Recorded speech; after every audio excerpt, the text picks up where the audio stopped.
Hello everybody, स्वागत है आप लोगों का आज की इस क्लास में। आज से हम लोग स्टार्ट कर रहे हैं इंडियन नेवी अग्निवीर एमआर के लिए साइंस एंड मैथ के प्रैक्टिस सेट। ओके, ये आप लोगों का पहला प्रैक्टिस सेट रहने वाला है। ये प्रैक्टिस सेट आप लोगों को रेगुलर बेसिस पर 4 PM पर मिलने वाला है। ठीक है, तो 4 बजे रेगुलर आप लोग इस प्रैक्टिस सेट को देख सकते हो।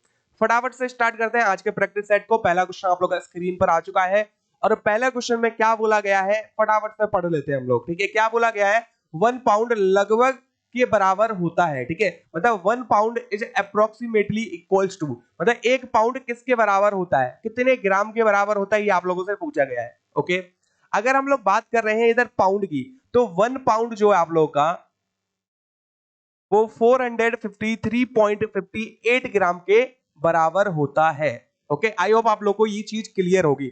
अब देखो क्वेश्चन अब यही तो नहीं पूछा जाएगा कि 1 पाउंड किसके बराबर होता है। हो सकता है आप लोगों को क्वेश्चन ये पूछ लिया जाए कि 1 पाउंड कितने किलोग्राम के बराबर होता है। किलोग्राम में आप लोग को ऑप्शन दे रखे होते। ठीक है, देन आप लोग कैसे लगाते, तो सिंपली क्या करोगे, आप लोग को एक चीज पता है कि 1 ग्राम इक्वल टू क्या होता है आप लोग का 1/1000 किलोग्राम के इक्वल। ठीक है, तो अब हम लोगों को ये तो पता है 1 पाउंड आप लोग का ग्राम में कितना होता है, तो किलोग्राम में चेंज करने के लिए क्या करना है, डिवाइड बाय 1000। तो 1 पाउंड आप लोगों का किस में आ जाएगा, केजी में आ जाएगा। तो कितना आ गया, 0.4535 केजी के इक्वल। तो ये आप लोग का किस में आ जाएगा, किलोग्राम में आ जाएगा। आई होप आप लोगों को क्लियर है ये चीज। ठीक है, एंड आप लोगों से ये भी पूछ लिया जाता है एक दूसरा नाम बताओ पाउंड का क्या होता है। ठीक है, तो वो दूसरा नाम क्या हो जाएगा आप लोग का, एलवी हो जाएगा। तो 1 pound is equal to LV. Okay, तो सारी चीजें आई होप आप लोगों को क्लियर है। ठीक है, अगर कोई भी डाउट है तो कमेंट बॉक्स में आप लोग पूछ सकते हो या फिर आप लोग जो है लाइव चैट में भी पूछ सकते हो। ठीक है, चलिए, तो इसका उत्तर जो होने वाला है वो आप लोग का बी ऑप्शन जो है करेक्ट हो जाएगा। अब बढ़ते हैं अगले क्वेश्चन पे। अगला क्वेश्चन आप लोग का स्क्रीन पर आ चुका है। क्या बोला गया है, जब कोई पिंड दूसरे पिंड की सतह पर लुढ़कता है तो इसकी गति के प्रतिरोध को के नाम से जाना जाता है। When a body rolls on the surface of another body, the resistance of its motion is known as। ठीक है, अब क्या बोला गया है, क्वेश्चन को अच्छे से समझना।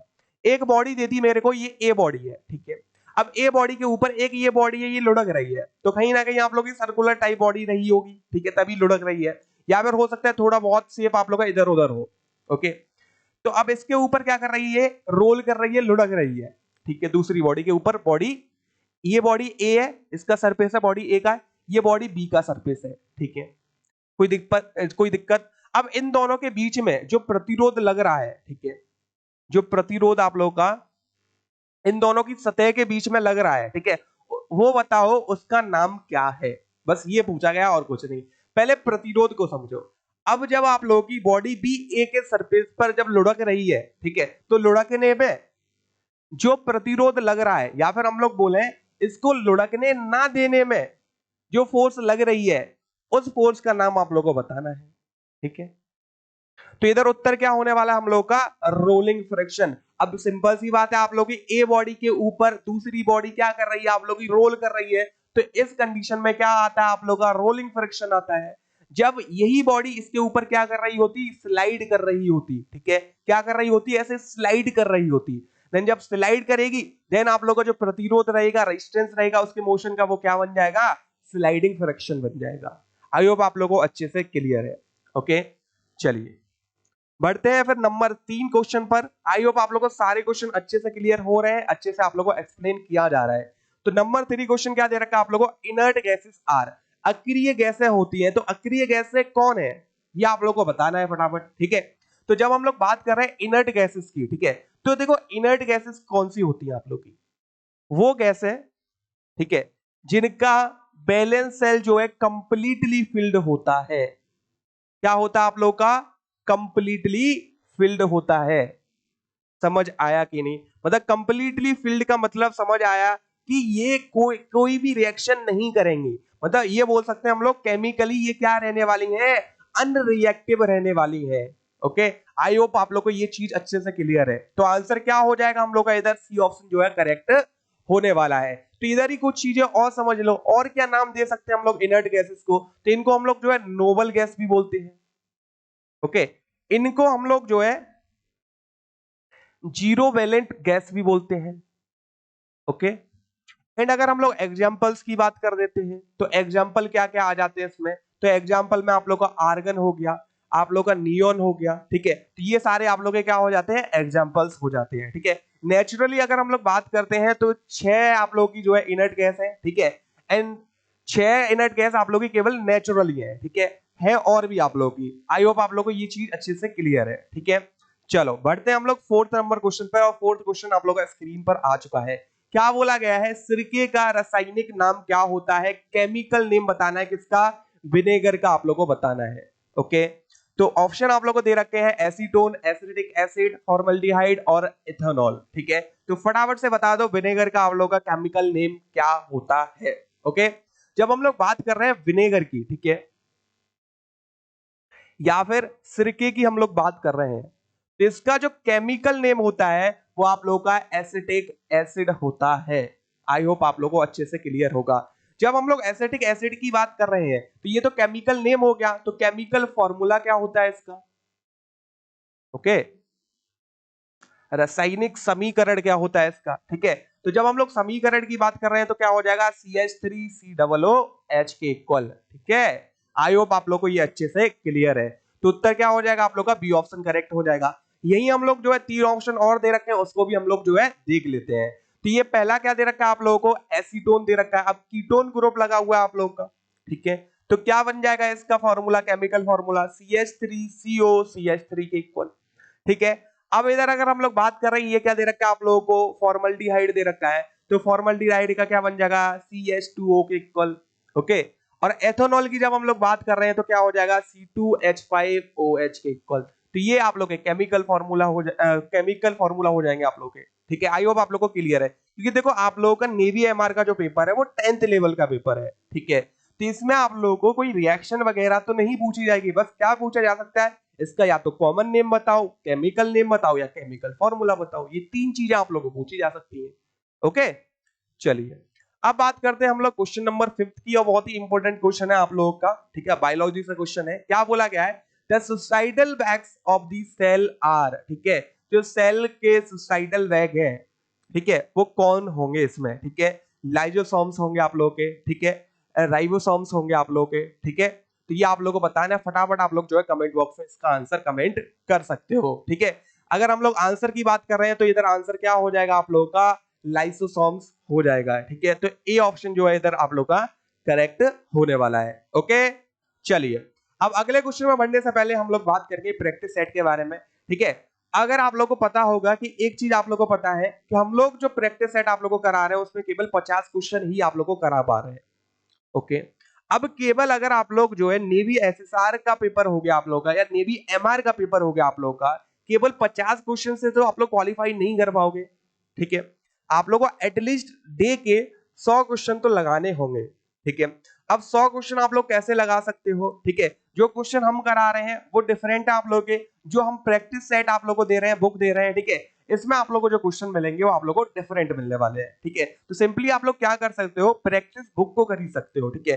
तो इसमें अगर आप लोग एमआर की बात कर रहे हो तो इधर लगभग 40 सेट है आप लोग के, ठीक है। डेली एक सेट लगाओगे तो 40 दिन के लिए बुक हो गई आप लोग की। वही अगर हम लोग एसएसआर की बात कर रहे हैं तो 25 आप लोग के मॉडल पेपर दे रखे हैं, तो इसमें भी आप लोग 25 दिन तक इनको लगा सकते हो, एक एक अगर डेली लगाओगे, ठीक है। अब लगाने का तरीका आप लोग को ऑलरेडी मैंने बता दिया, प्रैक्टिस सेट कैसे लगाए जाते हैं। प्रैक्टिस सेट लगाने के लिए कुछ नहीं करना होता, आप लोग को प्रैक्टिस सेट लगाइए, ठीक है। उसके बाद आप लोगों को क्या करना है, उसको अच्छे से एनालाइज करना है। अब एनालाइज के लिए हम लोगों ने क्या किया, जो सॉल्यूशन है वो आप लोग को कंप्लीट डिटेल्ड सॉल्यूशन हर क्वेश्चन का आप लोग को प्रोवाइड किया गया है, ठीक है। तो इससे आप लोगों को आसानी होगी जब आप लोग जो है अपने प्रैक्टिस सेट को जो है एनालाइज कर रहे होंगे, ठीक है। अब देखो अब हम लोग बात करते हैं आप लोग खरीद कैसे सकते हो इन प्रैक्टिस सेट को। तो इनको खरीदने के लिए आप लोग नियर बाय बुक स्टोर पर जा सकते हो, या फिर हमारी वेबसाइट पर जा सकते हो www.examcard.in पर, ठीक है।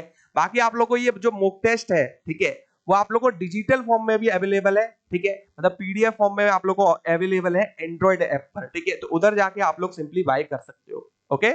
चलिए बाकी अगर आप लोग आर्मी के लिए भी प्रिपरेशन कर रहे हो, या फिर आपके आसपास कोई आर्मी के लिए प्रिपरेशन कर रहा है, तो वो इन 2 बुक को बाय कर सकता है, ओके। चलिए अब हम लोग बात करते हैं 6th नंबर क्वेश्चन की। 6वां क्वेश्चन आप लोग का स्क्रीन पर आ चुका है, और क्या बोला गया है 6th क्वेश्चन में, आर्क वेल्डिंग में आर्गन का प्रयोग किया जाता है क्योंकि, ठीक है। In arc welding argon is used because of its, ठीक है।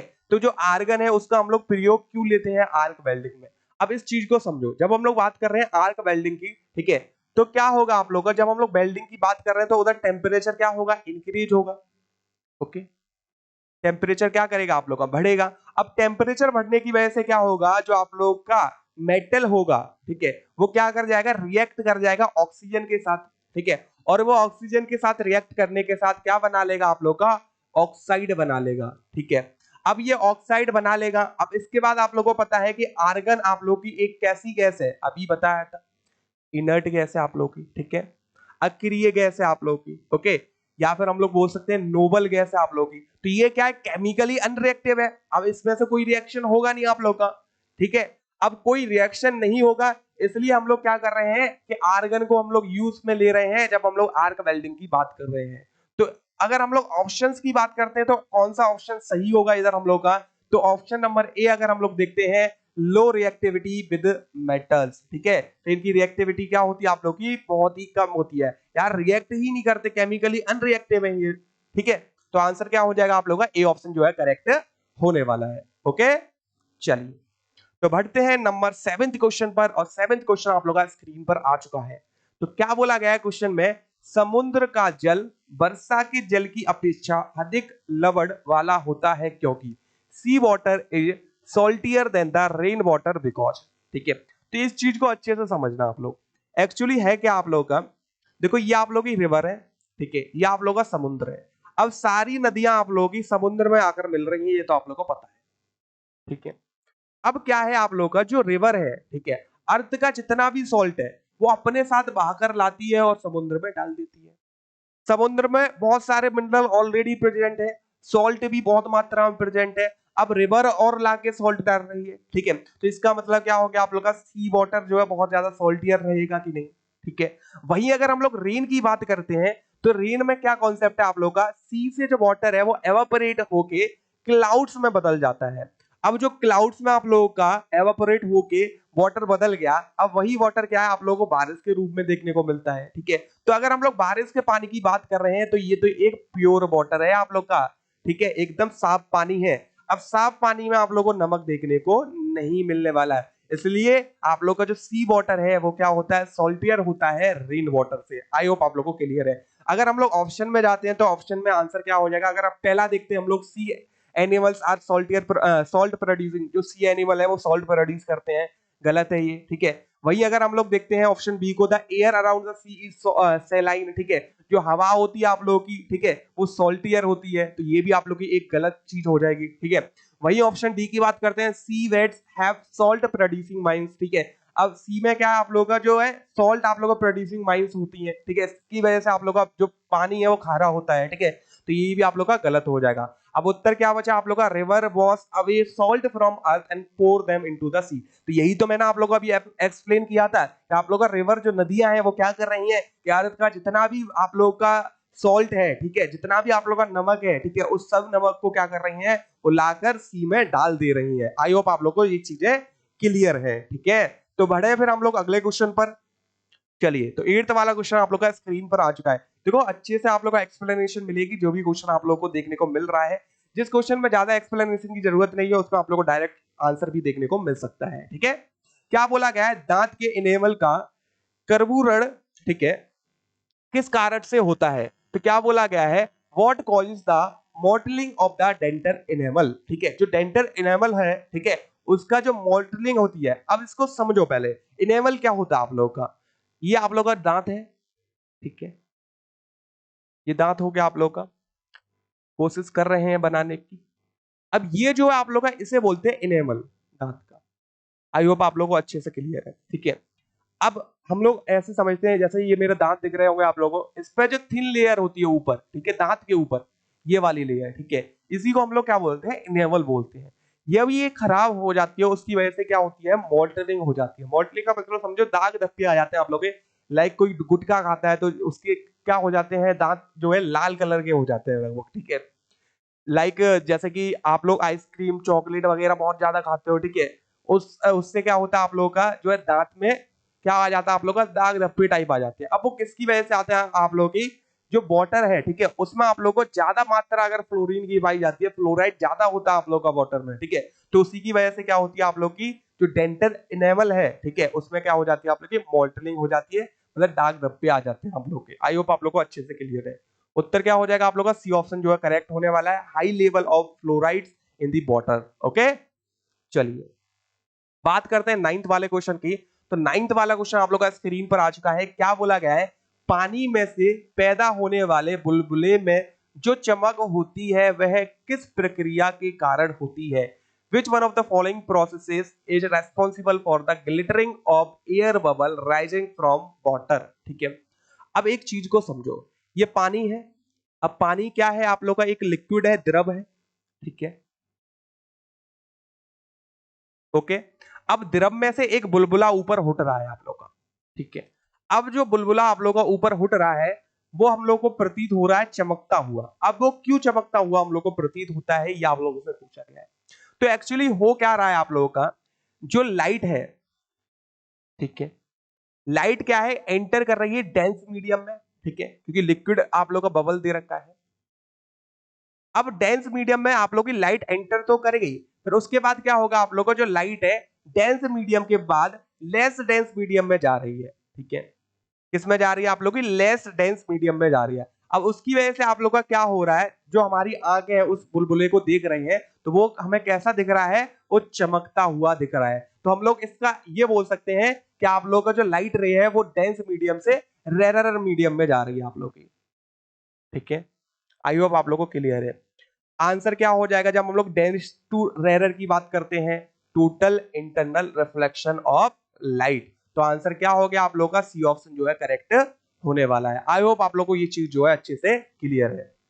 चलिए तो बढ़ते हैं टेंथ वाले क्वेश्चन पर। टेंथ वाला क्वेश्चन आप लोग का स्क्रीन पर आ चुका है। क्या बोला गया है, in an optical fibre the signal is transmitted, ठीक है, जो ऑप्टिकल फाइबर होती है, ठीक है, अगर आप लोगों के घर नेट लगा हुआ हो, फाइबर वाला जो नेट आता है, ठीक है, फाइबर फाइबर, ठीक है, जियो फाइबर हो गया आप लोग का, एयरटेल फाइबर हो गया, ठीक है, तो उसमें क्या है, पहले क्या होता था, देखो पहले आप लोग का एक लैंडलाइन लाइन आती थी, ठीक है, तो उसमें आप लोगों को मैक्सिमम स्पीड 4 एमबीपीएस मिल गई तो मिल गई, ठीक है, बहुत है। अब जो फाइबर आप लोग की आ रही है इसमें आप लोगों को जो है आप लोग 1 जीबीपीएस तक का प्लान ले सकते हो, मतलब 1 जीबीपीएस, समझ रहे हो, 1 जीबी डिवाइड बाय 8, इतना आप लोगों का एमबी, ठीक है, आप लोग 1 सेकंड में डाउनलोड कर सकते हो, ठीक है। तो अब ये किसकी वजह से आप लोगों का हो पा रहा है, जो ऑप्टिकल फाइबर है, ठीक है, उनका जो प्रिंसिपल है या किस प्रिंसिपल पर वो आधारित है आप लोग की, तो वो क्या हो जाएगा आप लोग का, टोटल इंटरनल रिफ्लेक्शन हो जाएगा। अब क्या होता है आप लोग का, ये बहुत पतली ये जो है बहुत ज्यादा पतली होती है, ठीक है, फाइबर जो होती है बहुत पतली होती है, बहुत ज्यादा पतली, ठीक है। तो उसमें क्या होता है, जो लाइट है वो इजीली क्या कर जाती है, रिफ्लेक्ट कर जाती है, मतलब 100% लाइट जो है रिफ्लेक्ट हो जाती है। तो उससे क्या है, जो ट्रांसमिशन होता है इंफॉर्मेशन का वो बहुत फास्ट हो जाता है, ठीक है। इसलिए जो हम लोग प्लान्स हैं वो 1 जीबीपीएस, 100 एमबीपीएस, 200 एमबीपीएस के ले पाते हैं, ठीक है। तो अगर हम लोग बात कर रहे हैं फिनोमिना क्या हो जाएगा इसके लिए, वो आप लोग का रिपीटेड टोटल इंटरनल रिफ्लेक्शन, या फिर हम लोग केवल फिनोमिना की बात कर रहे हैं तो टोटल इंटरनल रिफ्लेक्शन की वजह से आप लोग का जो ऑप्टिकल फाइबर है उसमें हम लोग सिग्नल ट्रांसफर कर पाते हैं। आई होप आप लोग को ये चीज अच्छे से क्लियर है। ओके, चलिए अब बात करते हैं क्वेश्चन नंबर 11 की। 11th क्वेश्चन आप लोग का स्क्रीन पर आ चुका है। आवाज की माप का मात्रक क्या है? तो unit of measurement of noise is, ठीक है, जो नॉइस होती है, आवाज होती है, ठीक है, उसको हम लोग किस में मापते हैं, ठीक है, डायरेक्ट यूनिट बतानी है, ज्यादा कुछ नहीं करना है। आंसर क्या हो जाएगा आप लोग का, डेसिबल, ठीक है। जो नॉइस है उसको हम लोग किस में मापते हैं, डेसिबल में मापते हैं। वही अगर हम लोग हर्ट्ज की बात कर रहे हैं तो ये किसका हो जाएगा, फ्रीक्वेंसी का हो जाएगा, ओके, या फिर बोले आवृत्ति का हो जाएगा, ओके। अब एम्पलीफायर की बात कर रहे हैं तो ये आप लोग को पता है ये एक डिवाइस है, ठीक है, तो ये कोई यूनिट नहीं है।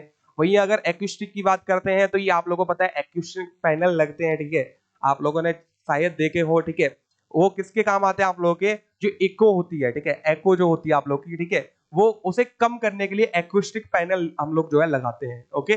तो इसका भी हम लोग को इधर जो है कोई भी यूज नहीं है। चलिए अब बात करते हैं 12th वाले क्वेश्चन की। 12th वाला क्वेश्चन आप लोग का स्क्रीन पर आ चुका है और 12वें क्वेश्चन में बोला क्या गया है, रेफ्रिजरेटर में सामान्यतः किस शीतलक कूलेंट का प्रयोग किया जाता है? The commonly used coolant in the refrigerator is, ठीक है, जो रेफ्रिजरेटर्स होते हैं उसमें कौन से कूलेंट को हम लोग जो है प्रयोग में लेते हैं, ये आप लोगों को पूछा गया है। ऑप्शन ए अमोनिया, नाइट्रोजन, फ्रेऑन या फिर आप लोग का ऑक्सीजन। ठीक है, तो उत्तर की अगर हम लोग बात कर रहे हैं, उत्तर आप लोग का क्या हो जाएगा, फ्रेऑन हो जाएगा। ठीक है, अब आप लोग को पता है ये किस काम आता है, ये हम लोग बात कर लेते हैं। ये तो आप लोग को पता है कि आप लोग का कूलेंट कौन सा प्रयोग में लिया जाता है। ठीक है, तो इसका काम क्या होता है, फ्रिज में जितना भी आप लोग का फूड वगैरह रखा हुआ है, ठीक है, तो उससे ये क्या करता है, हीट एब्जॉर्ब करता है। ठीक है, उससे हीट लेता है। ठीक है, हीट निकालता है उस फूड की। ठीक है, तो यही काम है किसका, फ्रेऑन का। ठीक है, तो इसीलिए इसको हम लोग क्या बोलते हैं, कूलेंट बोलते हैं। और अगर हम लोगों से पूछा जा रहा है क्वेश्चन में कि कॉमनली यूज्ड कूलेंट मतलब कौन सा कूलेंट हम लोग प्रयोग में लेते हैं रेफ्रिजरेटर में, तो आंसर आप लोग का क्या हो जाएगा, फ्रेऑन हो जाएगा। ओके, चलिए तो बात करते हैं क्वेश्चन नंबर 13 की। 13 क्वेश्चन आप लोग का स्क्रीन पर आ चुका है और क्या बोला गया है क्वेश्चन में, the complete form of IC in the electronic. ठीक है, तो इलेक्ट्रॉनिक में आप लोग का फुल फॉर्म बताना है आईसी का क्या होता है। बहुत इंपॉर्टेंट महत्वपूर्ण क्वेश्चन है आप लोग के लिए।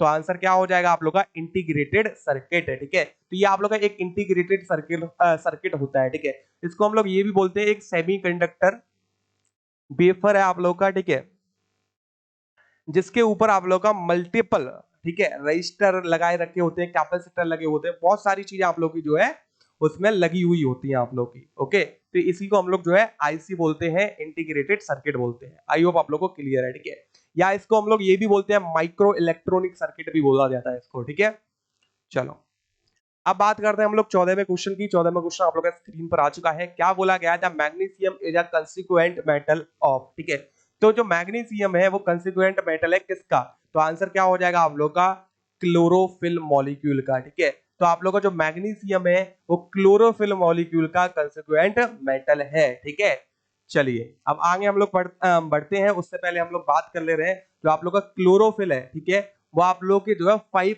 या 5 प्रकार के होते हैं। ठीक है, A B C D and E. ठीक है, अब इनके फॉर्मूले बताने की मुझे जरूरत नहीं है। ठीक है, अब बस इतना बता देता हूँ, इसके फॉर्मूला अगर आप लोग देखोगे उसमें आप लोग का मैग्नीशियम भी आ रहा है। ठीक है, अब जब मैग्नीशियम नहीं होगा, ठीक है, तो क्लोरोफिल का जो मॉलिक्यूल है वो कंप्लीट ही नहीं हो पाएगा। ठीक है, तो जो मैग्नीशियम मेटल है वो आप लोग का मोस्ट इंपोर्टेंट है किसके लिए, क्लोरोफिल मॉलिक्यूल के लिए। ओके, चलो 15वां क्वेश्चन आप लोग का स्क्रीन पर आ चुका है। मैथ आ चुका है, मजे से करते हैं हम लोग मैथ को। ठीक है, मैथ ये आप लोगों को मैं ही कराने वाला हूं। ओके, चलिए तो क्या बोला है पहला क्वेश्चन, ए किसी काम को 10 दिन में कर सकता है तथा बी उसी काम को 15 दिन में कर सकता है, तो दोनों मिलकर उस काम को कितने दिन में करेंगे। ठीक है, तो देखो इसमें क्या बोला गया है, एक ए दे रखा है, एक बी दे रखा है। ए जो है उस कार्य को 10 दिन में कर रहा है, बी उसी कार्य को 15 दिन में कर रहा है, तो दोनों को अगर मिलकर कार्य कराया जाए, ठीक है, उसी कार्य को दोनों को मिलकर कराना है, मतलब ए प्लस बी कराना है। ठीक है, तो बताओ भैया कितना समय लगने वाला है। तो इसके लिए आप लोगों के पास डायरेक्ट फॉर्मूला है, क्या है, ए डॉट बी डिवाइड में ए प्लस बी के इक्वल। ठीक है, तो इसमें आप लोग के नंबर ऑफ डेज निकल आएंगे आप लोग के पास। तो ए कितने दिन लगा रहा है, 10 दिन, इंटू बी कितने दिन लगा रहा है, 15 दिन, डिवाइड में क्या आ जाएगा, ए 10 दिन लगा रहा है, बी 15 दिन लगा रहा है, तो ऊपर हो गया आप लोग का 150, नीचे हो गया आप लोग का 25, आंसर क्या आ जाएगा आप लोग का 6 दिन के बराबर। तो आंसर क्या हो जाएगा आप लोग का 6 डेज हो जाएगा। इसमें ज्यादा टिपिकल क्वेश्चन नहीं पूछे जाएंगे, डायरेक्ट आप लोग के फॉर्मूला बेस्ड क्वेश्चन होंगे, तो फॉर्मूले याद करो और इजीली आंसर निकाल सकते हो सकता है एक दो क्वेश्चन आप लोग को थोड़ा सा लेंथी मिल सकता है। ठीक है, चलिए अब 16वें क्वेश्चन पर चलते हैं। 16वां क्वेश्चन आप लोग का स्क्रीन पर आ चुका है। क्या बोला गया है 16वें क्वेश्चन में, the compound interest when the principal ₹3000 rate 5% पर annum and time 2 year is. ठीक है, क्या बोला गया है, कंपाउंड इंटरेस्ट हम लोग को बताना है, चक्रवृद्धि ब्याज हम लोग को इसमें निकालनी है। ठीक है, तो जब हम लोग बात करते हैं सीआई की, ठीक है, कंपाउंड इंटरेस्ट की, तो वो क्या होता है आप लोग का अमाउंट माइनस प्रिंसिपल वैल्यू के इक्वल। ठीक है, और अमाउंट की जब हम लोग बात करते हैं तो वो क्या आएगा आप लोग का P1 प्लस RY100 की whole power n minus P के इक्वल। तो P अगर हम लोग कॉमन लेते हैं तो क्या बचेगा, 1 प्लस RY100 की होल पावर n माइनस 1 के इक्वल। आई होप आप लोग को ये चीजें क्लियर है। ठीक है, देखो प्रिंसिपल वैल्यू कितनी दे रखी है, मूलधन कितना है, 3000 दे रखा है हम लोग को। ठीक है, अब अगर हम लोग इधर बात करते हैं तो 1 प्लस आर क्या है, इधर हम लोगों का आर क्या हो जाएगा, जितने परसेंट पे ब्याज पे दिए हैं 5% रेट है तो 5 हो जाएगा आप लोग का इधर सिंपली, और डिवाइड में क्या आ गया आप लोग का 100 आ जाएगा। इसका होल पावर कितना हो गया आप लोग का n हो जाएगा। ठीक है, सॉरी इधर हम लोग टाइम कितना गिवन है हम लोग को 2 इयर्स गिवन है। ठीक है, तो 2 साल के लिए हम लोगों ने दिया है, और -1 कर देंगे हम लोग, ठीक है। तो क्या आ जाएगा आप लोग का 3000, ठीक है। एंड इसको अगर सॉल्व करते हैं तो इससे डिवाइड करोगे तो 20 टाइम्स आएगा, 20 + 1 आप लोग का 21 हो गया। 21/20 का स्क्वायर -1 इक्वल टू क्या आ जाएगा आप लोग का 3000, ओके। 21 का स्क्वायर करोगे 441, ठीक है। माइनस के 20 का पहले स्क्वायर करो 400 हो जाएगा, और -1 करोगे तो क्या आ गया इधर 400 आ गया। डिवाइड में आप लोग का 400 हो जाएगा, ठीक है। तो इधर 0 से 0 उड़ा दो पहले, ठीक है। और 2 टाइम्स जाएगा, ये आप लोग का 15 टाइम्स जाएगा, तो 15/2 इंटू इधर क्या आ जाएगा आप लोग का, सिंपली माइनस करोगे तो 41 बचेगा, ठीक है। 441 में से 400 गया तो, ठीक है। अब इसका क्या करोगे आप लोग, मल्टीप्लाई कर लो, ओके। तो मल्टीप्लाई करते हो तो क्या आ जाएगा, या फिर आप लोग डिवाइड कर लो, ओके। तो डिवाइड करोगे तो क्या आ गया आप लोग का 7.5। अब मल्टीप्लाई कर लो, ठीक है। तो ये 7.5 मल्टीप्लाई बाय 41, ओके। तो क्या आ जाएगा आप लोग का, 1 से करोगे 5 टाइम्स, 1 से करोगे 7 टाइम्स, ठीक है। 4 से करोगे 20 कैरी 2, 4 का मल्टीप्लाई करोगे 7 में, 7 के साथ 7 में 14, 7 के साथ 28, और 2 कितना हो जाएगा आप लोग का 30, ठीक है।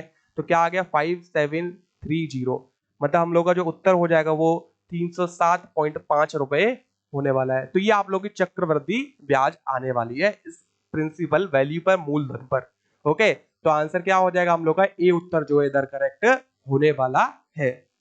चलिए बढ़ते हैं फिर 17वें क्वेश्चन पे। 17वां क्वेश्चन आप लोग का स्क्रीन पर आ चुका है। क्या बोला गया क्वेश्चन में, 600 रुपए का 20% प्लस 30 रुपए का 30% का मान क्या होगा, ठीक है। तो हमें क्या बोला गया है कि हमें गिवन है 600 रुपए, इसका कितना 600 रुपए का 20%, ठीक है, इसका 20% प्लस 30 रुपए का 30%, बताओ कितना होगा, ओके। तो क्या हो जाएगा, 0 से 0 उड़ा दो, 6 मल्टीप्लाई बाय 2 करोगे तो कितना आ गया आप लोग का 12, और 0 और है तो 120 हो गया आप लोग का, ठीक है। 0 से 0 इधर उड़ाओगे तो 3 × 3 क्या आ जाएगा आप लोग का, सिंपली 9 के इक्वल। आंसर क्या आ गया आप लोग का 129 के बराबर। तो उत्तर क्या होने वाला है हम लोग का, इधर सी ऑप्शन जो है करेक्ट हो जाएगा। आई होप आप लोगों को ये क्वेश्चन अच्छे से क्लियर हो रहे हैं। किसी भी क्वेश्चन में अगर डाउट है आप लोग कमेंट बॉक्स में पूछ सकते हो, ओके। चलिए बढ़ते हैं फिर 18वें क्वेश्चन पे। 18वां क्वेश्चन आप लोग का स्क्रीन पर आ चुका है। क्या बोला गया है, यदि 5:16 इक्वल टू दे रखा आप लोगों को 10:x हो तो x का मान ज्ञात करना है, वैल्यू बतानी है x की इधर क्या होगी, ठीक है। तो आप लोगों को पता है 5/16 इक्वल टू क्या आ गया 10/x के इक्वल। तो सिंपली 5x इक्वल टू क्या आ जाएगा 10 × 16 के बराबर। 5 से 10 को डिवाइड करोगे 2 बार जाएगा, तो x का वैल्यू कितना आ गया आप लोग का 32 आ गया। कुछ था क्वेश्चन में नहीं, आंसर सीधे सीधे निकल आया हम लोग के पास। तो उत्तर क्या हो जाएगा आप लोग का, इधर ए ऑप्शन जो है करेक्ट होने वाला है, ठीक है। चलिए अब बात करते हैं हम लोग 19 वाले क्वेश्चन की। 19 वाला क्वेश्चन आप लोग का स्क्रीन पर आ चुका है। और क्या बोला गया है इस क्वेश्चन में, एक आयताकार खेत का क्षेत्रफल 1053 वर्ग मीटर है, ठीक है, और उसकी लंबाई 39 मीटर है। उस खेत का परिमाप होगा, ठीक है। तो उस खेत का हम लोग को क्या बताना है, परिमाप बताना है। तो एक बार इंग्लिश में भी पढ़ लेते हैं। The area of the rectangular field is 1053 metre square, its length is 39 and its parameter will be. तो इसका पैरामीटर कितना होगा ये आप लोगों से पूछा गया है, ओके। तो देखो अगर हम लोग बात कर रहे हैं इधर, तो इधर एरिया हम लोग को क्या गिवन है, पहले ये देखो 1053, और एरिया रेक्टेंगल का होता क्या है, ठीक है, L इंटू बी के इक्वल। गिवन क्या है हम लोग को, लेंथ, वृत्त निकाल लोगे, ठीक है, चौड़ाई निकाल लोगे, कितनी आएगी 1053/39 के इक्वल। आई होप आप लोग को इधर तक कोई दिक्कत नहीं है। कैलकुलेशन भी हम लोग इजी रखेंगे, ठीक है, आपके अकॉर्डिंग रखेंगे। तो क्या करते हैं हम लोग 3 से डिवाइड करते हैं पहले, ठीक है। तो ये 13 बार जाएगा, इसको 3 से डिवाइड करोगे तो ये 3 टाइम चला जाएगा, और 15 आप लोग का 5 बार, और 3 आप लोग का 1 बार चला जाएगा, ठीक है। अब इसको 13 से डिवाइड कर देते हैं सिंपली, ठीक है। तो 13 से डिवाइड करोगे तो लगभग कितने बार जाएगा आप लोग का, 2 बार जाएगा, तो 26 हो गया।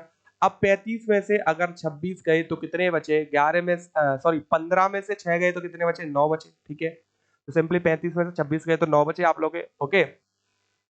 एंड कहां पर थे हम लोग, ठीक है, 9 बचे, और इधर आप लोग का क्या आ जाएगा, एक कैरी 1, ठीक है। तो कितना आ गया आप लोग का 91 के इक्वल आ गया।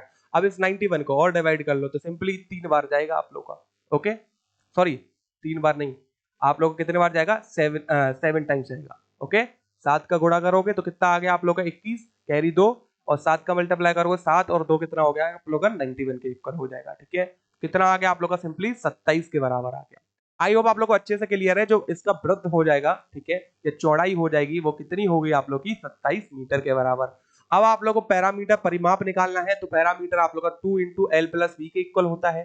तो क्या आ जाएगा 2 इंटू एल, लेंथ कितना दे रखा है आप लोगों को 39 लंबाई, चौड़ाई कितनी दे रखी है आप लोगों को 27 दे रखी है, ठीक है, प्लस करो इसको, ठीक है, तो प्लस करोगे तो कितना आ गया 6 कैरी 1 6, ठीक है, मतलब 66 आ जाएगा आप लोगों का एल प्लस वी। ओके, अब मल्टीप्लाई करोगे तो कितना आ गया आप लोगों का 100, इसका मल्टीप्लाई करो तो 122 हो जाएगा आप लोग का, ठीक है, 2 कैरी 1 और इधर करोगे तो 12, 1 मिनट रुको, ठीक है, 66 मल्टीप्लाई बाय 2, 12 कैरी 1 12 और 1 13, 132 होगा आप लोग का, ठीक है।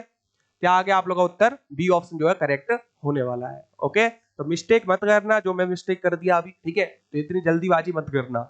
उत्तर क्या हो जाएगा आप लोग का इधर 132 जो है सही उत्तर होने वाला है। चलो बढ़ते हैं नेक्स्ट क्वेश्चन पर। अगला क्वेश्चन आप लोग का स्क्रीन पर आ चुका है। क्या बोला गया है, एक साइकिल चालक 1.5 किलोमीटर 5 मिनट में तय करता है, जब उसकी चाल किलोमीटर घंटे में ज्ञात कीजिए, ठीक है। तो मतलब कि क्या बोला गया है कि जो 1.5 किलोमीटर का डिस्टेंस है वो 5 मिनट में तय कर ले रहा है, तो उसकी स्पीड को हम लोग को निकाल देना है, ठीक है। तो इसकी स्पीड अगर हम लोग बात कर रहे हैं या चाल की बात कर रहे हैं हम लोग, तो क्या होता है, डिस्टेंस बट्टे टाइम के इक्वल।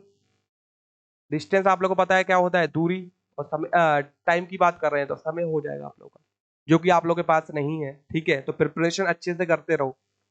ओके, तो डिस्टेंस क्या हो जाएगा आप लोग का 1.5, और इधर अगर हम लोग टाइम की बात कर रहे हैं 5 मिनट डिवाइड बाय 60 करोगे तो ऊपर पहुंच गया आप लोग का 60, या आप लोग का 0.3 टाइम्स जा रहा है, ठीक है।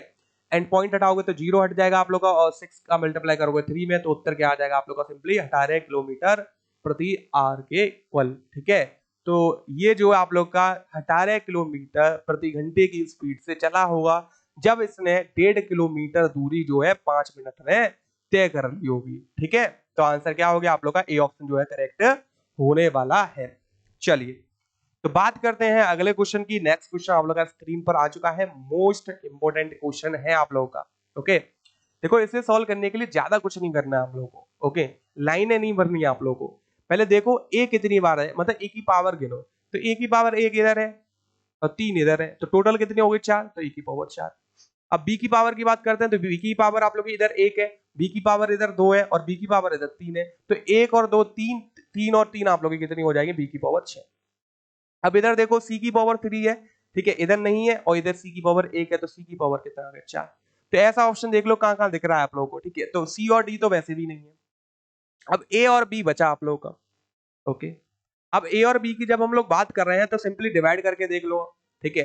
तो जब आप लोग डिवाइड कर रहे हो तो 9 से डिवाइड करो, ये कितने बार जाएगा आप लोग का, 9 1 9, 9 2 18, 9 3 27, 3 बार ये चला गया, ठीक है। तो सिंपल सी बात है, नीचे डिवाइड में क्या बच रहा है, 5 बच रहा है, क्योंकि 5 तो किसी से भी डिवाइड नहीं होगा आप लोग का, और ये वैल्यू भी पॉजिटिव आएगी आप लोग की, ठीक है।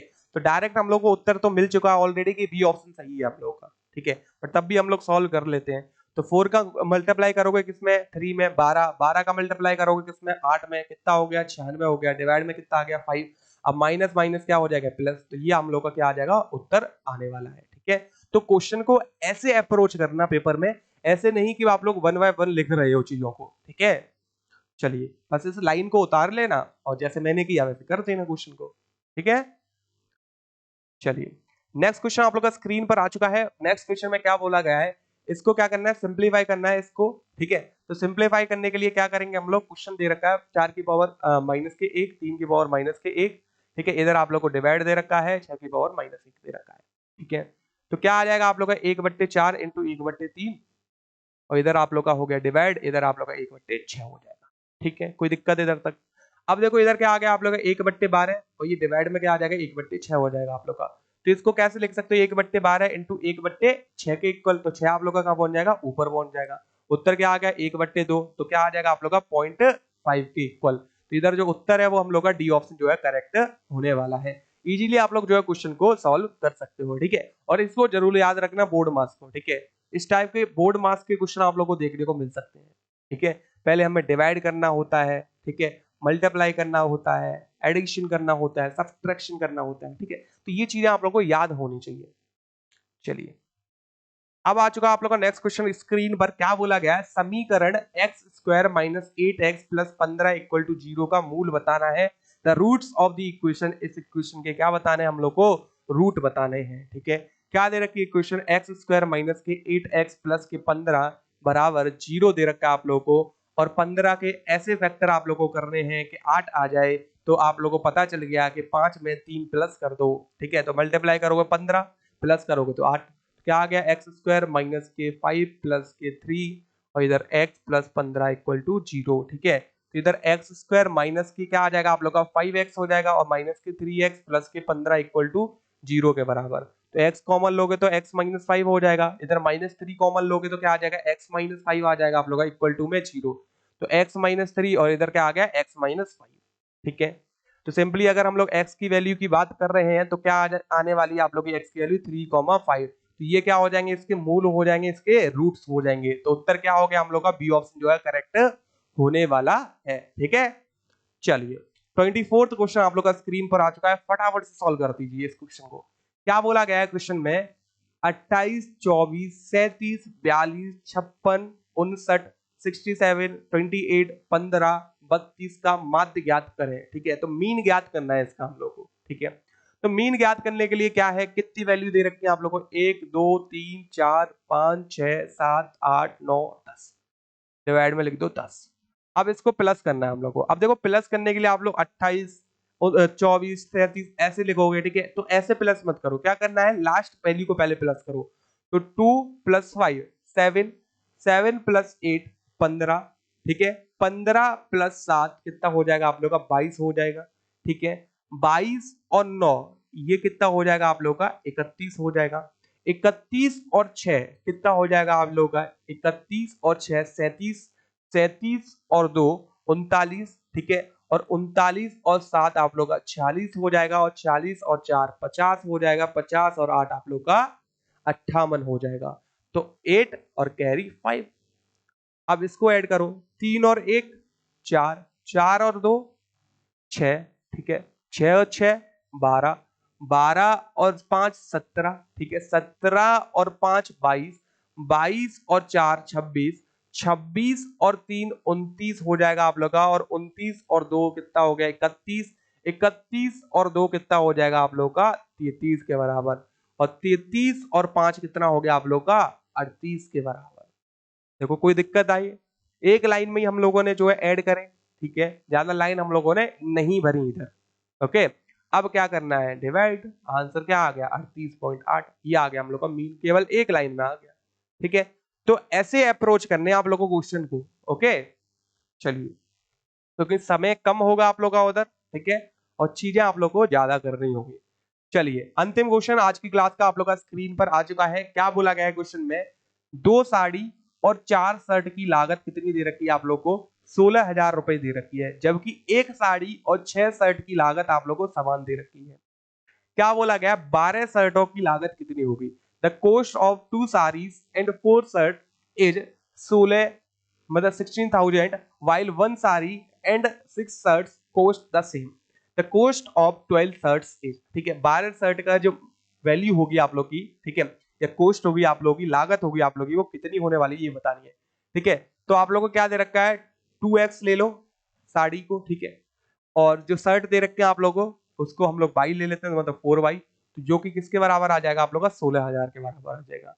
ठीक है, ऐसे करोगे तो देखो सिंपल रहेगा। ठीक है, उससे मतलब अगर मैं थोड़े अलग मेथड से आप लोग को कराता हूँ, ठीक है, इसको शॉर्ट ट्रिक भी कहा जाता है। ठीक है, एक्चुअली शॉर्ट ट्रिक नहीं होती है, केवल आप लोग को दिमाग लगाना होता है उधर। ठीक है, जब आप लोग फॉर्मूला लगा के सेम समय में निकाल पा रहे हो, ठीक है, तो क्या प्रॉब्लम है, क्योंकि सफिशियंट आप लोग को टाइम मिलेगा। ठीक है, चलिए, तो ऐसा तो नहीं है कि आप लोग को कोई एसएससी का पेपर उधर आप लोग का टाइम जा रहा है और कहीं आप लोग टाइम दे सकते हो। ठीक है, तो ऐसा तो नहीं है इधर। ठीक है, तो इजीली आप लोग जो फॉर्मूला बेस्ड क्वेश्चन आते हैं, फॉर्मूला बेस्ड आप लोग कर सकते हो। 10th लेवल का क्वेश्चन है, इतना टफ आप लोगों से नहीं पूछा जाएगा। अब क्या बोला गया है, एक साड़ी मतलब एक्स और 6 शर्ट मतलब 6y बराबर आप लोग का सेम दे रखा है। ठीक है, कोई दिक्कत, तो हम लोग ये भी तो बोल सकते हैं इधर कि 2x प्लस 4y इज बराबर x प्लस 6y। कोई दिक्कत, तो x बराबर कितना हो जाएगा आप लोग का, इधर 2y के बराबर। समझ आया कि नहीं, मतलब कि जो साड़ी की वैल्यू है, ठीक है, वो कितनी है, 2 गुनी दे रखी है सर्ट की वैल्यू की, ये आप लोगों को क्लियर होगा, ठीक है। बट हम लोगों को इधर से आंसर भी निकालना पड़ेगा, ओके। हमें क्या चाहिए पहले ये देख लेते हैं, हम लोग को सर्ट चाहिए तो हम लोग y का वैल्यू निकाल लेंगे केवल, ठीक है। तो इधर सिंपली पुट करोगे तो क्या आ जाएगा आप लोगों का, इधर पुट करके दिखाता हूं, देखो इस वाली में पुट करना है इसको इसमें, ठीक है, इक्वेशन सेकंड में। तो x की जगह 2y पुट करोगे प्लस 6y इक्वल टू क्या आ गया आप लोग का 16,000, ठीक है। एंड ये 8y इक्वल टू क्या आ जाएगा आप लोग का 16,000, ओके। तो y इक्वल टू क्या आ गया आप लोग का, सिंपली डिवाइड करोगे तो 2,000 हो जाएगा आप लोग का, ठीक है। तो एक शर्ट की लागत कितनी होगी आप लोग की 2,000, तो 12 शर्ट की लागत कितनी हो जाएगी आप लोग की 24,000। उत्तर क्या हो गया आप लोग का 24,000, बी ऑप्शन जो है करेक्ट हो जाएगा। आई होप आप लोग को सारे क्वेश्चन अच्छे लगे, ठीक है। एंड आप लोग ये भी बताओगे आउट ऑफ 25 आप लोग का स्कोर कितना बना, ठीक है। तो ये आप लोग जरूर कमेंट बॉक्स में बताना कि आउट ऑफ 25 आप लोग का कितना स्कोर रहा आज के मॉक टेस्ट में। ये रेगुलर बेसिस पे आप लोग को बताते चलना है, और आप लोग का स्कोर कितना बढ़ रहा है घट रहा है ये भी आप लोग जो है कमेंट बॉक्स में बता सकते हो, ठीक है। अगर आप लोग को कोई भी डाउट रहा है क्लास में, ठीक है, तो वो भी आप लोग जो है सिंपली कमेंट बॉक्स खुला हुआ है, कमेंट बॉक्स में पूछ सकते हो कोई भी अगर आप लोग को डाउट है, ठीक है, क्लास से रिलेटेड, ओके। चलिए, बाकी आप लोग जो है रेगुलर बेसिस पर मॉक टेस्ट देख सकते हो हमारे, ठीक है, प्रैक्टिस सेट देख सकते हो, ओके। और जो नोटिफिकेशन आप लोग के आते हैं, कोई भी डिफेंस का नोटिफिकेशन हो गया, किसी और एग्जाम का हो गया आप लोग का, ठीक है, उन क्लासेस को भी, उन वीडियोस को भी देखने के लिए आप लोग सिंपली चैनल को क्या कर सकते हो, सब्सक्राइब करके रख सकते हो, ठीक है। बाकी आप लोग को जो क्लास है वो अच्छी लगी है तो आप लोग जो है क्लास को लाइक कर सकते हो, अपने दोस्तों के साथ आप लोग जो है इसको शेयर कर सकते हो, ठीक है। एंड एक चीज आप लोग स्केड्यूल फटाफट से बता देते हो, चैनल का स्केड्यूल क्या है आप लोग का, ठीक है। इधर देख लो, एक्चुअली क्या है आप लोगों का 6 AM पर करंट अफेयर की क्लास होती है, तो उसको आप लोग लो, नीतीश सर के द्वारा ली जाती है ये क्लास, ठीक है। एंड आप लोग 10 AM पर नेवी का प्रैक्टिस सेट होता है फॉर जीएस के लिए, ठीक है, ये आप लोग की अंकित सर के द्वारा ली जाती है, ठीक है। एंड अगर हम लोग 4 PM की बात कर रहे हैं तो 4 PM पर आप लोग की जो है साइंस एंड मैथ की क्लास होती है, ठीक है, जो कि विवेक सर यानी मेरे द्वारा ली जाती है, ठीक है। तो ये 3 अभी के लिए स्केड्यूल है आप लोग के, ठीक है। तो इस समय पे आप लोग आके चैनल से जुड़ सकते हो, ओके। बाकी लेटेस्ट अपडेट के लिए या फिर आप लोग को टेस्ट सीरीज बाय करनी है, किताब बाय करनी है, ठीक है, तो उसके लिए एक तो आप लोग हमारी ऑफिशियल वेबसाइट पर जा सकते हो किताब बाय करने के लिए, ठीक है। एंड आप लोग अगर टेस्ट सीरीज बाय करना चाहते हो तो अग्रवाल एग्जाम कार्ड की जो ऑफिशियल आप लोग की ऐप है, ठीक है, उस पे जाके इसको बाय कर सकते हो, ओके। बाकी टेलीग्राम ग्रुप को आप लोग ज्वाइन कर लेना, उधर आप लोग को इसका PDF मिलने वाला है। और हम लोग मिलने वाले हैं अगली क्लास में, तब तक के लिए जय हिंद, जय भारत, वंदे मातरम।